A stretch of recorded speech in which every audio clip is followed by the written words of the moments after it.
Hello, I'm Diane Lightfoot, CEO of Business Disability Forum, and it is my very great pleasure to welcome you to today's webinar on getting started on disability.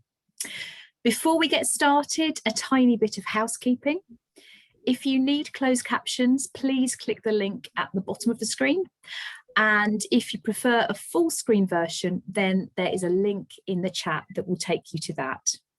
There is also a sign language interpreter, I believe, who you can pin in the screen, not literally. We have a few speakers for this webinar, and we are delighted to be launching both our new Getting Started Toolkit and our peer learning network, both generously supported by our long-standing friend and partner, Lloyds Banking Group. In terms of format, I will be chatting with each of our panelists and then opening up to questions from you. So please do be having a think about what you'd like to ask, or you can pop your questions in the chat or the Q&A function at any time, and we'll pick them up when we get to that part of the proceedings.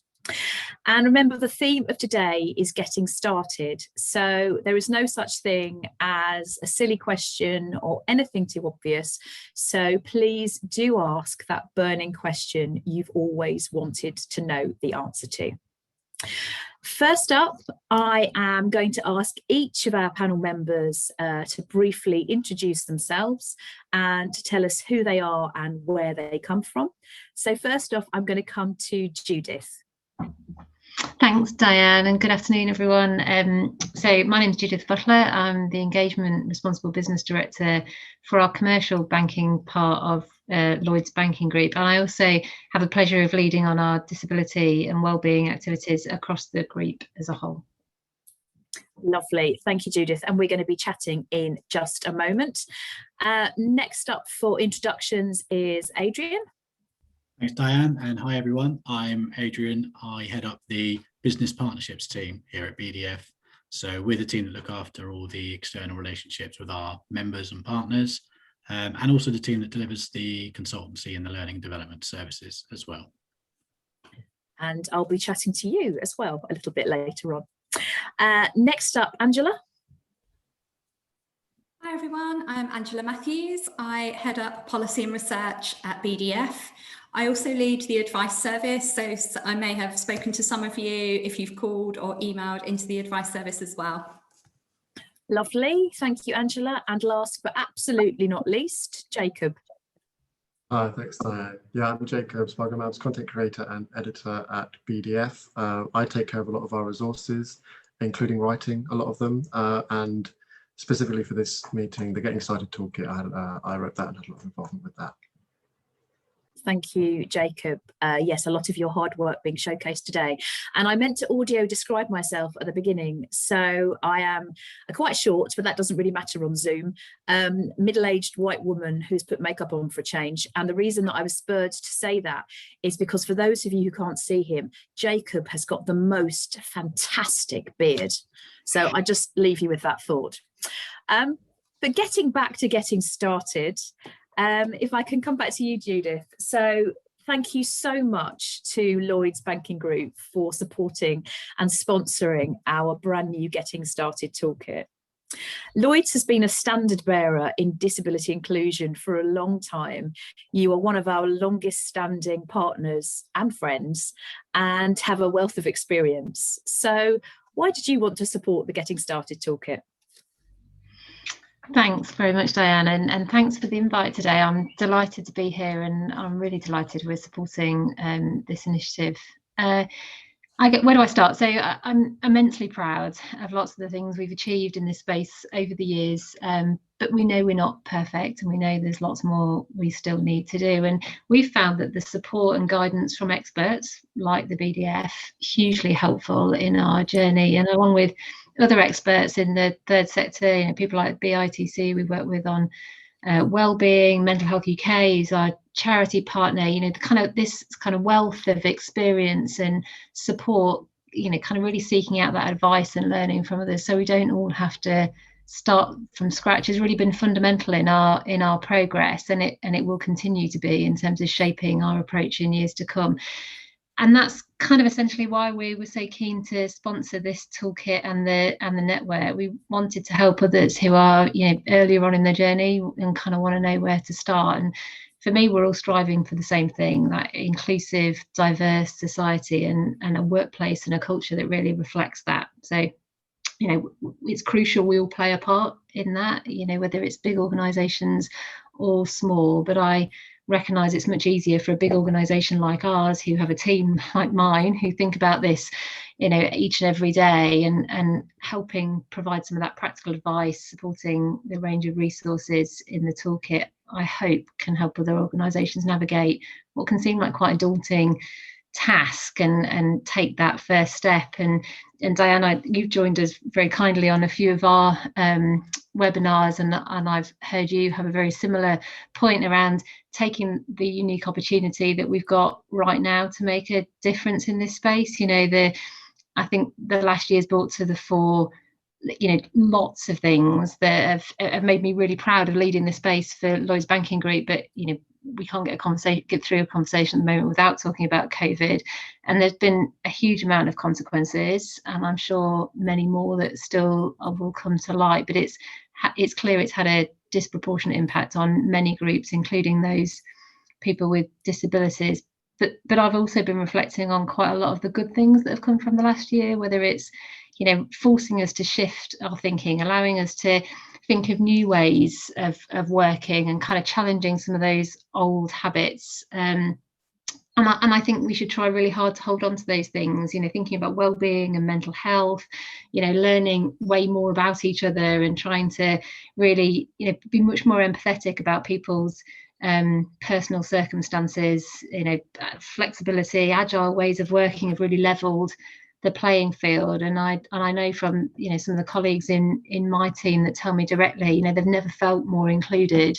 So whilst there's lots to talk about building back greener, I think we've got a unique opportunity to build that better and more inclusively. And I really hope that the toolkit and the network play a part in that.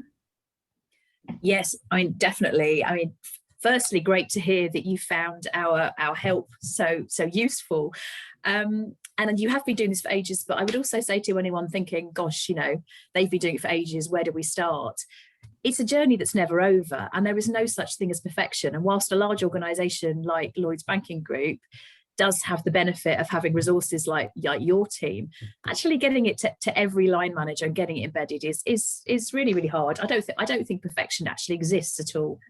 And you're so right about the opportunity with COVID, which is a strange sentence in some respects, but I've been saying it for a while. We've had so many organisations join us because of this time, and because they're realizing actually that you can work differently. And so arguably it's a really good time to be getting started on disability inclusion and questioning some of the ways that we worked before, and holding on to some of the good things. I'm sure we'll come on to some of that later. So obviously disability inclusion is so important to Lloyds. It's kind of in your DNA as well as your D&I. What made you get started?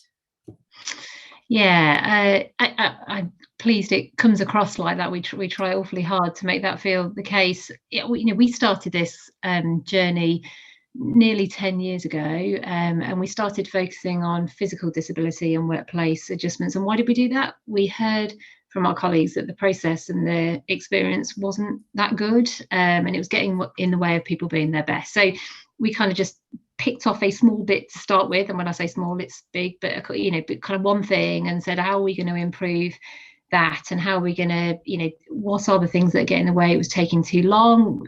We've now got adjustments that are implemented within a couple of weeks, and we've done over 30,000 of them, and then that's really driven our overall engagement, which we've seen for our disabled colleagues increase steadily over the 10 years we've been focusing on it, and we've sort of taken that basis around supporting our colleagues and built on that to support our customers and their accessibility needs, whether it's in person in our branches, on the phone, or digitally, and things like, just in the last 12 months we've introduced sunflower lanyards in our branches to make it easier for our customers to indicate they're going to need a bit of extra support, or whether it's that continuous evolution of our websites and apps to try and make them as accessible as they can be. And Diane, as you rightly say, this is a journey. I can't, you know, we're never done. We kind of keep trying to kind of pick off the things that we need to do better and to remove those barriers. And then more recently, we've expanded that kind of physical disability focus onto mental health and wellbeing as well.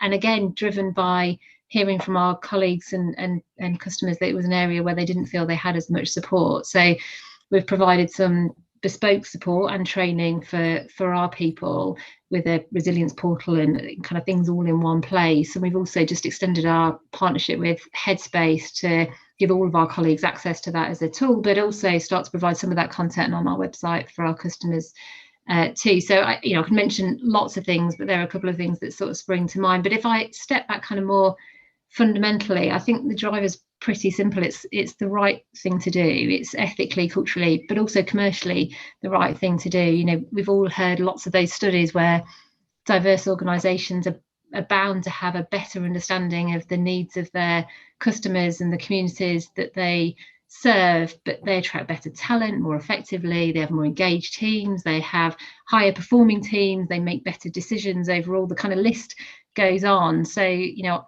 we would argue that inclusion in its broadest sense is crucial for a business to thrive, and it's important for us, for our around 6,000 colleagues and the many thousands of customers, of course, that identify as having a disability, and we're really striving to remove the barriers so, you know, everyone has a equal opportunity to be included, to thrive, and that's the right thing to do for them. It's the right thing to do for us as a business. Yes, I mean, it really is a win-win, actually, and we see that time and time again. And some of the things you've been talking about there, firstly, the idea of picking one thing or a couple of things to start with is so important in being able to see change and remain motivated and show others that it's making a difference, rather than trying to do everything all at once and then getting dispirited because you actually can't see movement in that. And adjustments is a very good place to start. We might come back to that. I'd also like to give a shout out to David Oldfield, who's the CEO of your commercial bank at Lloyds, isn't he? And I know he's been such a champion, and particularly around the mental health side of things, which has been great to see. So if you're listening to this, David, whenever, thank you very much. So thank you, Judith. We'll come back to you in the Q&A as well. Next, I'm going to come to Adrian. So Adrian, we have had a lot of new members join us this year. So can you tell us how many is it so far, and what sectors are they coming from? We have had a lot of new members join us this year, yes. So over 80 members have joined us in the last 12 months, across a real broad range of sectors as well. It's really, that's quite a difficult question because there's so many different sectors which organisations are coming from. The legal sector, higher education, NHS, local authorities, finance, recruitment organisations, transport, energy, the list goes on and on. But what's really encouraging about that, it's clear that the support we can provide cuts across whatever sector organisations operate in, that they're working in, and that's really important. You know, what we do and how we support organisations has to cut across, regardless of what industry or sector organisations in. The construction sector has been a really interesting one. I think we've seen a lot of organisations from construction and housing come into membership in the last 12 months. And I think that's been a very difficult sector historically to think about disability and inclusion. And they've done a lot of great work to start moving in that direction. So it's a really broad section, actually, Diane. It's very difficult to nail it down just to a few. And I think that's a real positive. Definitely. And construction is a particularly interesting one. We've mentioned the C word, COVID, and to mention the B word, Brexit. Construction is one of those sectors that is most being hit already, was struggling with skills shortages before Brexit, and actually realizing that they need to access a much wider talent pool, and that can only be a good thing if it opens up opportunities. And in terms of the breadth of members and partners, I've literally just come off doing a global town hall for Burberry. So they're our first luxury fashion brand, I think. So it's great that we are getting this span, whether it's universities or NHS trusts or emergency services or fashion or banks or insurance, you name it. Everybody needs to get better at disability inclusion. So 80 new members. I won't ask you what they've each said because that will be the entire webinar, but what are some of the things they've been saying to you about getting started?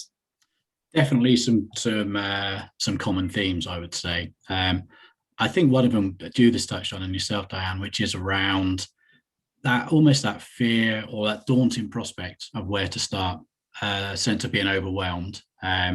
So that's some of the things we're talking to and we're hearing from our members is, trying to reduce that daunting feeling and help prioritize and sequence where perhaps the right place to start is. So that's certainly a common theme.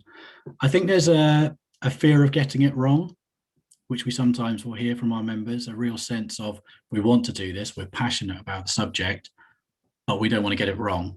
So that in a way can become an inhibitor and sort of stops people from progressing with the agenda.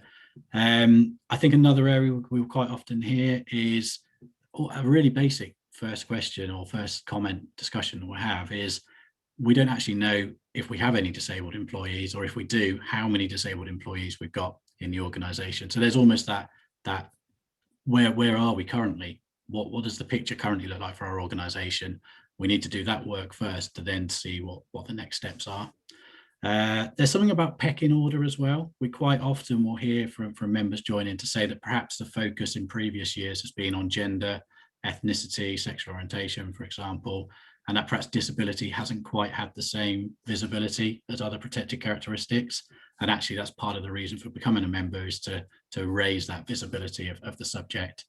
And I think another area is that members want to hear from other members. Members like to know and understand what's worked in other organisations or perhaps what hasn't worked in other organisations. So being part of that discussion, and that's where something like the peer learning network that I know Angie's going to talk about really comes into play, because that's such a forum where organisations can learn from other organisations. And it's also, a real great example of why Lloyds is a perfect sponsor for this piece of work, because that is an organisation, Judith and the colleagues at Lloyds are an organisation that have been on this journey for some time, have learnt, possibly sometimes the hard way, but hopefully mostly in the positive way, and are in a position to share and influence others with that as well. So lots of things, Diane, but there are some common themes definitely coming through members that are coming into membership. That's really helpful. And the thing that you said, and we're going to come on to Peer Learning Network, about that safe space to share is so important. And one of the things I always love, and I'm always struck by really, is the generosity of organisations in this space. Even organisations who perhaps in another sphere would be competing, but actually being really generous with time and expertise and sharing knowledge and really trying to drive up sort of standards for everyone, and to do that collaboratively is a wonderful thing. I think the pecking order thing is interesting as well, and we've definitely seen disability growing in visibility in the last year or so, and I think an increasing recognition that it's not an either or. You don't have to do gender or disability, because you could be a disabled woman, and actually it's about the humanity and recognizing that everyone's different. I'm sure we'll come on to some of that as well. So what they want to do about getting started, I suppose, what are the particular challenges that are coming up for those new members? Yeah, I think the challenges are this concept of, I've been on the other side of the fence. I've been a diversity and inclusion manager, and I know people in those roles quite often are spinning several plates. So determining what to prioritise can be really hard across all of the diversity strands. But when you boil that down to disability and the challenges about where to start, that's probably the biggest hurdle that I see. So we'll spend a lot of time supporting members just to help them work out what that prioritization could be. I talk a lot now about sequencing. So quite often we'll have a member come to us and say, we want to attract and recruit more disabled colleagues coming into the organization. And sometimes we'll kind of apply the brakes slightly and not challenge, but push back to that organization and talk about, have you got things in place for your existing employees already? So have you got things that help retain disabled employees working within your organization already? And I think Judith touched on it really spot on at the start there. Workplace adjustments probably is the most important place to start with. So when we're talking about the challenges, quite often we'll be getting organizations to focus in on some real tangible challenges that might be occurring. And I think workplace adjustments is probably the most obvious, and the one that if you can get that right, that is going to not just help support and retain disabled talent within the organization, but also enable people hopefully to flourish, progress, develop within that organization as well. So we'll quite often try and strip it and boil it right back down to, well, what's the things that's going to be having the most impact on people at the moment? Quite often that will be adjustments and other things that might impact on retention of employees as well. I think getting the right structure in place can be a challenge for an organization as well. So some organizations will be in the enviable position where they've got senior backing from the exec board. They might have a senior sponsor in place. They might have a staff network in place, a D&I team, etc. HR colleagues that are skilled and knowledgeable around disability and supporting disabled colleagues. We talk a lot about getting that structure right as well. So get the retention piece right, get that structure and that support right within the organization. Then you might be in a better place to start thinking about attracting and recruiting people into the organization as well. So challenges around prioritization and trying to support organizations through getting that sequencing right is a big area of focus for me. The other one I would say that comes up from members that we are doing a lot of support around is data capture. So that the whole self-identification of employees within the organization, setting the right culture and encouraging people to share that information, so that you actually know what your workforce looks like, who it is within that workforce that you could and should be supporting. So helping organizations think about how to ask the right question, how to encourage people to share information. Again, a big challenge, but certainly one where there are some tangible solutions to help and support with. Language is one that we've been doing a lot about, hasn't it, in the context of data, and we do have a new data report sort of sharing ideas on that, but that's not the subject of today and getting started. So to talk about what is in the toolkit, can I come to you, Jacob, to tell us a bit about it? So what's in the toolkit and why is it useful? Thanks, Diane. Yeah, absolutely. I'd love to talk about the toolkit because it's been something I've been working on, for the past few months now. I'm very excited to finally release it into the world, so to speak. So yeah, the toolkit. Let me start by first, I've got a short presentation. Let me start on the next slide, please, just to introduce you to the logo, first of all. So this is, it's a white circle on a blue background, and within the circle there is an image of some signposts, because as I think Judith and Adrian have both so far already used language of it being a journey. We want people to start out on this journey. So that's the imagery we've gone for in the logo. And on the next slide now, I've got a couple of pictures of the landing page. So this is what the toolkit really looks like when you use it. So on the left-hand side is the introductory text that we have that summarizes briefly who it's for, what it's about. And on the right-hand side is an image of the first 3 resources in the toolkit. So the first one is what this toolkit is, what this toolkit will help you to do and how to use it. Another one called Getting Started, Knowing Where You're Starting From. And the third one is Planning Milestones. So that's another journey metaphor there, I suppose, planning milestones along the way to assess your progress. And yeah, so on the next slide, I've got now, I'll go over the purpose of the toolkit. So this toolkit really was based on feedback from members and partners. As Adrian mentioned, it's been a bumper year for membership, and we've had loads of new members. And as a result, we realized that when a new member starts their journey with BDF, it can be really daunting because you're presented with all these new ideas, potentially new ideas, new information, and new concepts, and it's very hard to know where to begin. And again, as Adrian said, sequencing is very important. And without kind of a grounding in the basic ideas, basic concepts, it can be hard to work out the sequencing and where to begin. So the idea of the toolkit is to give people a bit of a roadmap to inclusion. So it's not a prescriptive toolkit, because what one organization's journey will look very different from another organization. So it's not saying that there's one single series of things to do to get to the destination. In part because, as we've said already, there is no final destination. It's an ongoing process. But it's kind of outlining things to consider and how to apply them to your own organization. And as well as that, it's also aiming to introduce some key BDF services and how we can help you along the way with things like our advice service, consultancy, and our business partners and senior business partners. So now on the next slide, I've got an introduction to the sections of the toolkit. So the toolkit is divided into 6 sections. One of them is an introduction. That's why it only goes up to 5 in the numbers. But so the first section is the introduction. The second section, why disability matters. Section 2, what is disability? Section 3, recruiting and retaining disabled colleagues. Section 4, welcoming disabled customers. And section 5, accessible environments. And on the next few slides, I'll go over what those are, particularly what each section covers.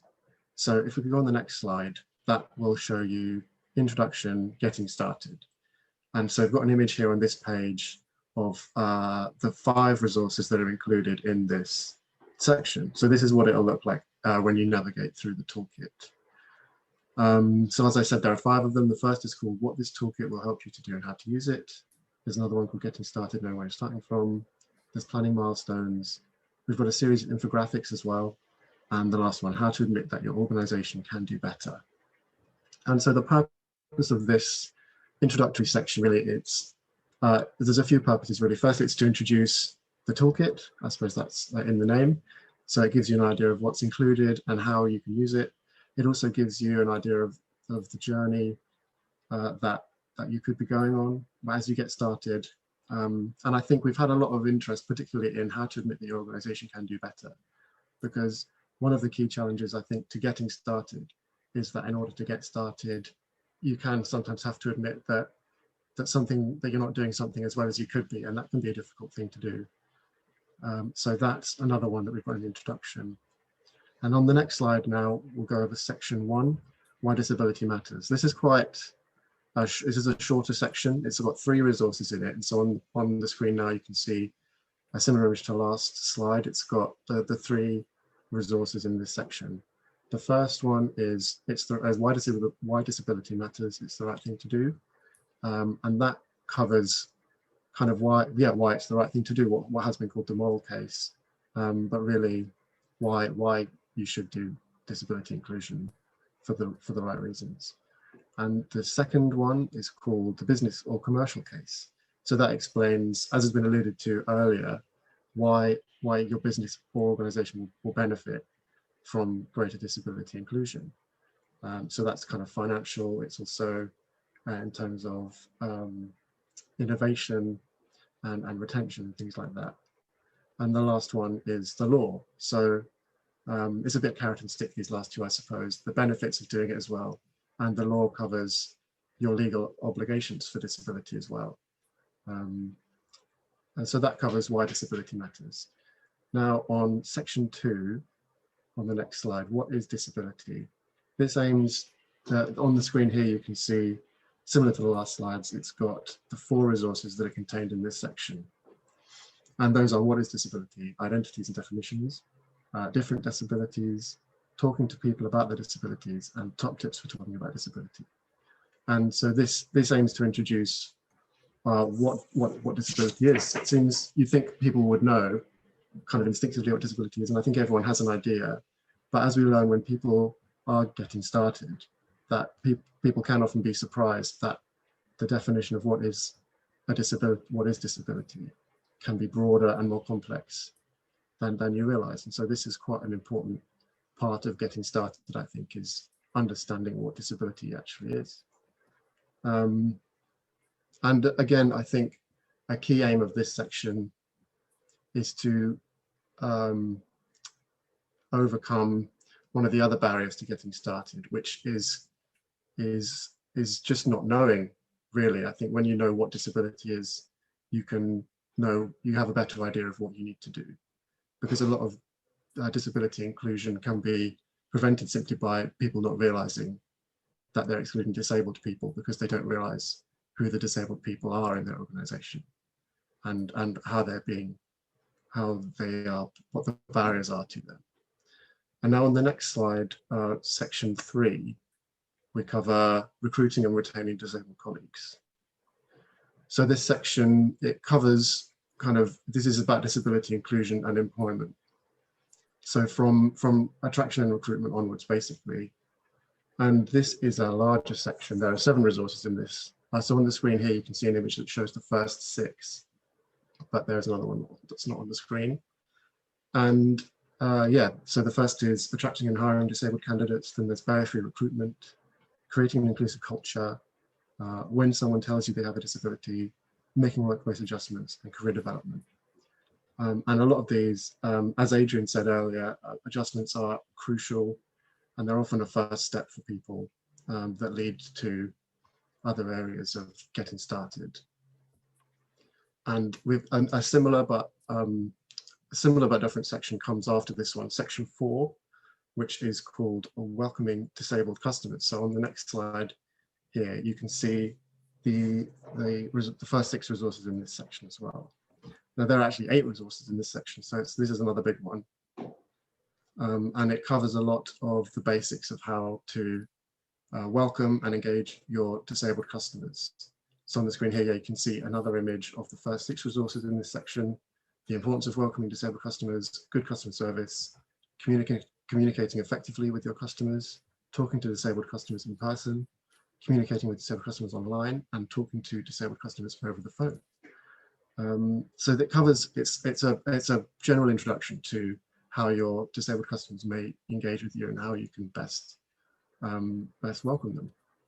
And the last section now, section 5 on the next slide, covers accessible environments. So this is a huge topic area. So these resources here are fairly general, and they cover making your premises accessible, digital inclusion, and inclusive communication. And that's what you can see on the screen right now. These are the 3 resources in this section. So if I go on to the next slide, I'll talk about the format now. So most of these resources are web pages, but there are also some infographics and some case studies. It has the same structure as other toolkits. So if you're already a member or have been for some time and have used any of our other toolkits, you may be familiar. And if you're not, please have a look and get used to it, and get in touch if you have any questions about navigation, because the other ones are really great too. But as you might have guessed from the resources that you've seen so far, they're quite, the purpose of this toolkit isn't to give you everything you need to complete your journey, but it's giving you everything that you need to begin and get started. And once you get started, I'm sure you'd be back in touch to ask for more help on specific information and more detailed advice. And so if we go on to the next slide, I'll talk a little bit about how you can access it, which is through our Knowledge Hub. And so yeah, if you're already a member and you've done that before, that should be fairly straightforward. If you're not, it's very straightforward to access. It's just on our website, and you can register to make your own account to access it. And we encourage all your employees to make their own. Anyone who works at your organization can make their own account and access it themselves. And now on to the next slide, please. There we go, that's everything. Thank you very much. Lovely. Thank you, Jacob. Some really great content there. And if anyone's listening to this and is thinking, I don't know what you mean by adjustments, because we keep talking about adjustments. So under the Equality Act, they're called reasonable adjustments. We tend to refer to workplace adjustments on the basis that they probably will be reasonable. And they're just really different ways of working that remove a barrier or barriers that a disabled employee might have in the workplace. So they can be technology, they can be equipment, there can be different working patterns. There's plenty in the toolkit on that, but in case you're thinking, what is this adjustment thing they keep talking about? I think some of the stuff in there that you've highlighted, Jacob, the things that particularly jumped out at me, what is disability? Often I talk to organisations and they think about physical disability and wheelchair access, and that's really important because, you know, it's crazy that in 2021 we don't routinely design buildings to be wheelchair accessible, but that's just a small proportion, isn't it? And actually realising that 90% plus of disabilities aren't immediately visible is so important. I love the one on how to admit that your organisation can do better, because anyone listening to this who is just starting out, I'll let you into a secret, at pretty much every task force and roundtable I attend, everyone says, we know we need to get better at this, but. So there isn't really anybody who's saying, yeah, we've got it cracked, it's all marvellous. And then just those top tips of talking about disability and going back to what Adrian was saying about that fear of getting it wrong and just some simple tools to equip people, that's really valuable. So thank you very much, Jacob. And there'll be an opportunity to ask Jacob some in-depth questions on some of those resources in the Q&A. Now, of course, although we are talking about getting started with the Getting Started Toolkit, and for organisations who are just beginning to think about disability inclusion, it's about knowing where to start. This is a journey that's never over. There's always more to do and always more to learn if we want to keep pushing the agenda. And so we know that whatever stage an organisation is at, whatever your level of maturity, you can still benefit from support. And as Adrian said, one of the types of support our partners and members consistently tell us they most value is peer support. The opportunity to learn and share challenges and what works with peers and others in different businesses or sectors in a really safe space. So as well as the Getting Started Toolkit, today we are also delighted to be launching our new peer learning network, which Lois is also very kindly supporting for us. So I'm now going to come to Angela. So Ange, you are the brains, quite literally, behind the peer learning network. So what led you to come up with the idea? Thank you, Diane. Well, first of all, a quick sentence on what the peer learning network is. So it's a network, as Diane said, specifically designed to be cross sector. So as many of you on this webinar might know, we already have a lot of regional networks, some sector-based networks. We've got task forces on specific topics where there is a specific task that a group come together and solve or complete together.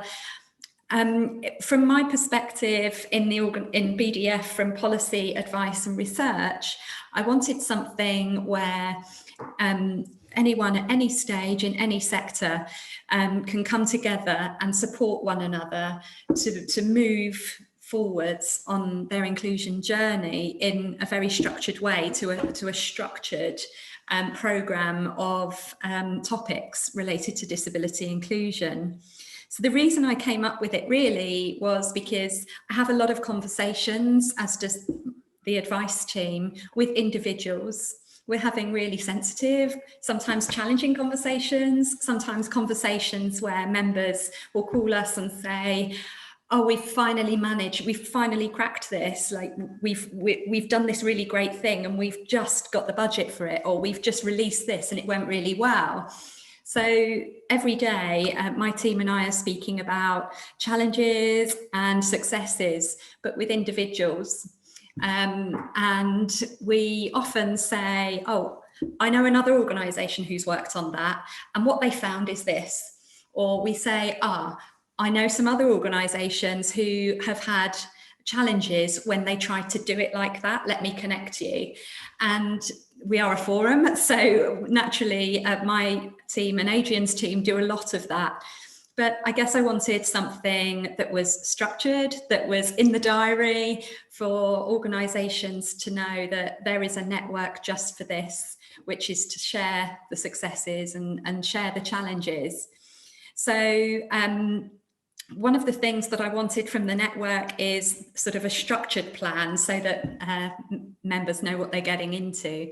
So we're actually going to follow the structure of disability confident into our disability smart assessment. So this network is for anyone who is working on disability confident, whether that's level 1, 2 or 3, or if you are working on our disability smart self-assessment. We'll get together and we will share some detail of different topics that pertain to level 1 disability confident, then we'll move onwards to level 2, then level 3, then the self-assessment. Thanks, Ange.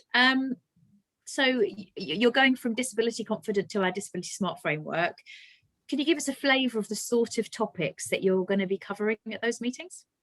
Yeah, so for anyone who is familiar with those frameworks, literally each competency in each of those frameworks we will be focusing on. So for those who are not familiar with those structures, first of all, like the very first session that is scoped, before we get into what is disability, what are conditions, what is a long-term condition, who are we talking about, numbers, adjustments. I mean, the very first thing is, who do you want to be as an organisation in doing this? And I think that's one of the questions that has that I've started with a lot of the time in my career, because I've gone into organisations as a disability advisor, or where my job has been diversity and inclusion, and I've gone into a strategy that is already there. And that's been great. I've also had a job where there is no inclusion strategy at all, where that disability just hasn't been mentioned at all. And my job was to bring it into the organisation. So, and I think that's a real privilege to start there, because I think for those organisations on the call who might be thinking, well, actually, we don't have a disability strategy, we don't have a disability policy, actually that we barely have a narrative in our organisation right now. That's quite an exciting place to be, because you've got an opportunity to think about, who do we want to be, how do we want to start in a way on disability inclusion in a way that endorses our brand and who we want to be as an organisation. And I think that's it's a privilege to work with organisations at that stage, because you've got something to create, you've got an opportunity to create a movement from scratch in your organisation, and that's really exciting. So the first thing we start with is, why are you here? Like, for your organisation, who do you want to be, and how does your disability inclusion ambitions, not your strategy, like even before you get to the strategy, your ambition, like what you want to achieve, how is that endorsing who you are as an organisation? And then we move to why disability inclusion, why this rather than not this or anything else. And then we get on to, okay, what's a policy, what's the strategy, and what does that mean for disability, and how do you arrive at the definitions we're talking about? How do you take your organisation with you? So there's the foundations before we even get to level 1 of disability confident. When we get to level 1 of disability confident, we are looking at what is disability, how do we recruit disabled people, how do we support disabled people when they're there? Do we make adjustments for disabled people? And there's some examples, that's not exhaustive. At level 2, we look at, okay, how do we do this consistently? How do we make sure that everyone in every organisation has the same information, gets the same experience?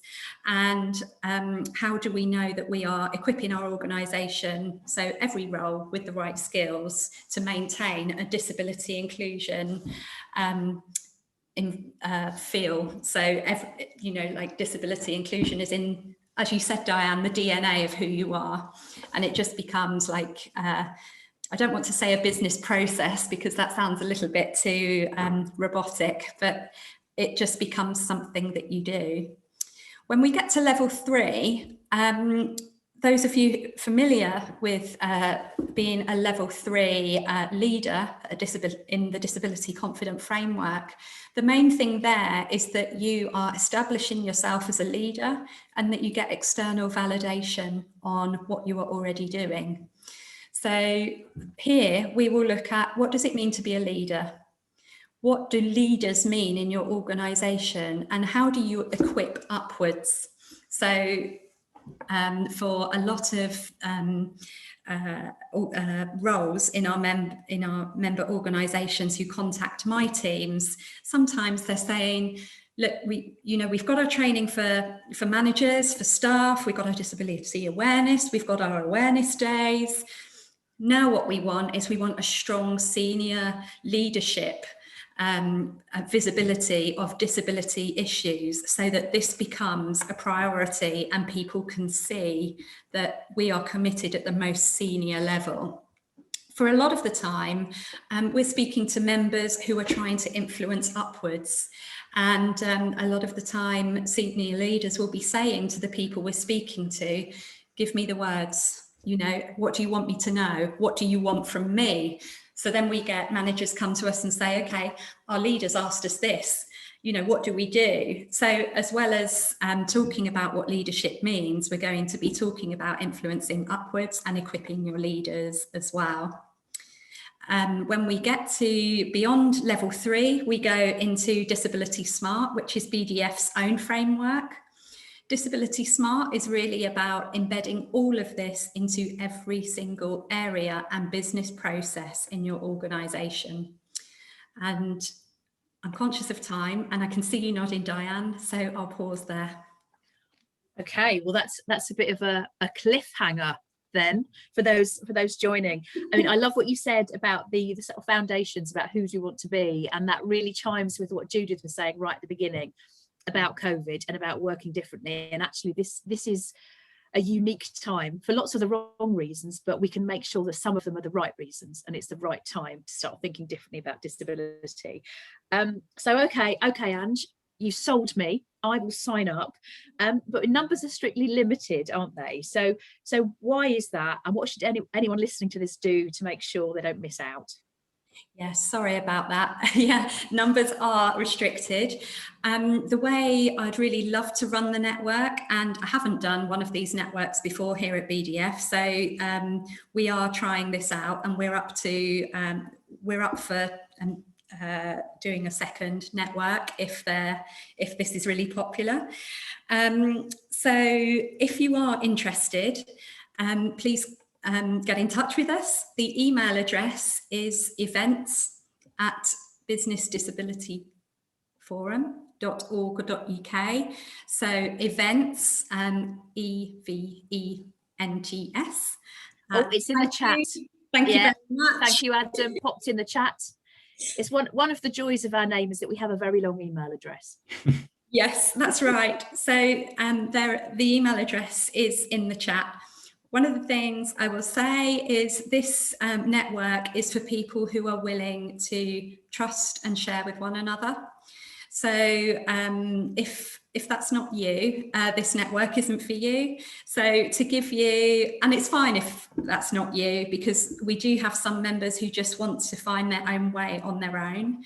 But to give you an example of the depth of sharing, in some of the initial sessions, we'll be asking delegates to bring along their disability policy and their inclusion policy. They can be anonymised, but we are going to base the session on some of those policies. So it might be like a bring and share sessions sometimes. So the numbers are limited, because we want to hear from every single person at each network meeting. So, and I need to be able to manage that. So we have said around 25 delegates per meeting right now. And I know, I can see at the moment, there's some sort of 80 people on the call. So I guess I'm sort of hoping that not everyone wants to join right now. Otherwise, that's 3 networks plus 4 left over there. You see, GCSE Maths is still alive and well. The important thing to say, though, it is a network where you need to be able to and willing to share. It is, though, strictly confidential. It will be held under Chatham House rules. It won't be recorded. The whole point of it is that it's a really, really safe space to share. And as you can probably tell from just that little flavour that Ange gave there, she has such a wealth of knowledge and also such a kind and encouraging and supportive approach that I really hope that you will sign up. In the time we've got left, I want to see if there's any Q&A from the audience before I perhaps ask each of our panelists for one last tip for organisations starting out. So let's have a look what there are in the chat. I've had a request for the recording. That sounds like a positive thing. Let's have a look in the Q&A. Is the peer network exclusively for BDF members? And that one is to Adrian. Well, yes, absolutely, because we need to control the numbers, and we want this to be a feature of the membership for BDF members. So yes, a very easy one, but yes. Okay, that was an easy one. I've got a slightly more complicated one for Judith. So it says to Judith, my global company are implementing hybrid working for staff, and as such, people will not be in the office 100% of the time. It will probably be about 50-50. As such, people will not have their own desk, as the office will be more about collaboration, networking, getting immersed in the brand and socialising. They will then need to book a space when they come to the office. Have you any suggestions about how best to manage this change for this group so it isn't as daunting, scary or worrying? Have you implemented anything like this? And to give Judith a moment of thinking time, our not that you need it, I'm sure, our very own head of legal and content, Bella Gore, has written a legal update on hybrid working and what organisations need to know, which went out earlier this week. So do have a look at that as well. Judith, any thoughts? Great question, great, and hugely points to some of the conversations we've been having about making the most of the kind of opportunity right now, but with that comes a load of complexity, and I empathise with the question. We are trying to work through that ourselves. I guess, I mean, broadly I would say, and we've touched on it, you know, adjustments are broad. So, you know, your kind of desk and your equipment is one element of it, you know, working patterns and technology, accessibility of the spaces, etc. And some of those are easier to do in a hybrid working. So clearly working patterns allow people with a load more flexibility. But the kind of specific desk question, I mean, we're trying exactly the same in terms of that kind of getting to a probably hybrid model for lots of our roles, albeit clearly some of them will be always at home or always in the office or branch. The ones where they're in the middle, we're encouraging teams to have those conversations individually about what the working styles of the individual and the team and the kind of business supporting their customers really needs to be. So, you know, actually, when you come into the office, what sort of work are you going to be doing, and therefore what do you need? So whilst when they were in 5 days a week, they might well have needed a computer and whatever it is. Actually, if that's not the work you're going to be doing on the day maybe you're in the office, then maybe you need something different. So I guess kind of having that open, honest, adult to adult conversation about what that looks like for each role is important, and will be an evolution, because some of that we need to work through. And then the booking desk specifically, where that's still the right thing, you know, the right thing that the colleague needs. We're trying to get you book a desk, but you can also book additional things with it. So you can book whereabouts you might need. So you might need it, you know, near a certain space, or, you know, near a loo, or whatever it is that kind of just helps you kind of book certain things that need to be attached to that desk. So but it's tricky, right? We're working this through, and we keep talking to lots of our communities around, you know, any unintended consequences of doing some of these things. Thank you very much, Judith. And there is a couple of comments in the chat. One just from us to say that on hybrid working, this question has come into our advice team 6 times this week alone. So do get in contact with the advice team. That's via Angela if you want to talk about it. And there's a request, Judith, would you mind connecting offline to continue this conversation? So we can maybe connect you if that's possible. I'll find you Thank someone you. who actually knows the proper answer as well, rather than me making it. Thank you very much. In order to access the toolkit, do you need to be a BDF member? I cannot seem to see my organisation listed in the member section. Part of my role is to encourage employers to become disability confident, so it looks very interesting to use in my work. To access the full toolkit, you do need to be a member. We are, however, making 3 resources freely available, which you can get via our blog. So if you are a member and you can't access it, then get in touch, because something's gone wrong with the login. And if you aren't a member, then also get in touch, because we would love you to join us. So please do that. There was also a question about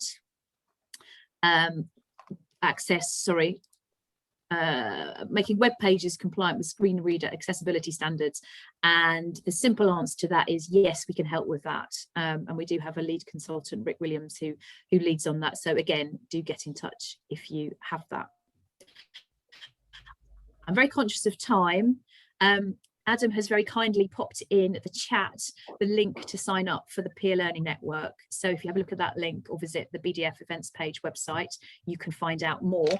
So I'm going to ask each of my panelists a very quick top tip for organisations listening who are just starting out. So Judith, what's your top tip? Listen and learn. So to your own people, your customers, experts, you've got to know where to start, and starting with the thing that makes the biggest difference is the best place. And steal stuff unashamedly. I do at various things like this. We do. So we've mentioned that a few times, but yeah, listen, learn. Listen, learn, steal. Ideas, not necessarily people's property, because that could end badly. Oh, yeah. Thank you. Adrian. Don't try to do everything at once, because you'll never achieve it. But if you are going to do something and prioritize it, workplace adjustments being the absolute priority, I would say. Yep, definitely agree with that. Thank you. Angela. Biased response, but call our advice service. One of the key questions we get is an organisation calling and saying, I'm new to the role, or we're new to as an organisation to BDF. What do we do first? And we have a really tailored conversation with you about that. So call us. Yeah, definitely call us, and also talk to your business partner if you've joined, and if you haven't joined, then why on earth not? Jacob, what's your top tip? I would say just don't be afraid, don't be daunted. It can look huge and challenging, but it's almost definitely not as hard as you think. And as Ange says, call our advice service if you want. Yeah.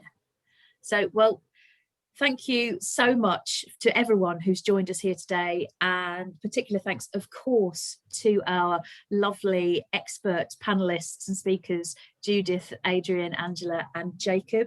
And thank you again to Lloyds Banking Group for actually sponsoring and supporting both the toolkit and the network and making this possible. We are incredibly grateful for your support and generosity in sharing everything that you've learned along the way.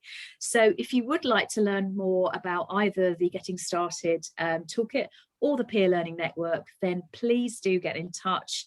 And thank you all for joining us. I look forward to seeing you in person one day, but on a screen again soon. So thank you all very much.